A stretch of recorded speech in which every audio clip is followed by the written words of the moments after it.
সেনাবাহিনীর প্রতিটি সদস্যকে সেবার মানসিকতা নিয়ে দেশপ্রেমে উদ্বুদ্ধ হয়ে কাজ করার আহ্বান জানিয়েছেন সেনাবাহিনীর প্রধান জেনারেল এস.এম. শফিউদ্দিন আহমেদ।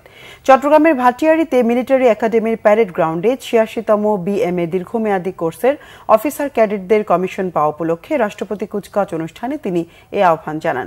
এ সময় সেনাবাহিনীকে একটি প্রশিক্ষিত, সুশৃঙ্খল এবং আধুনিক সমরাস্ত্রে সজ্জিত বাহিনী হিসেবে গড়ে তোলার প্রত্যয় ব্যক্ত করেন তিনি। মনোজ্ঞ কুচকাওয়াজের মধ্য দিয়ে ৮৬তম বিএমএ কোর্সের ১৮১ অফিসার ক্যাডেট কমিশন লাভ করেন। এছাড়া একজন শ্রীলঙ্কান অফিসার রয়েছেন যিনি নিজ দেশের সেনাবাহিনীতে যোগ দেবেন।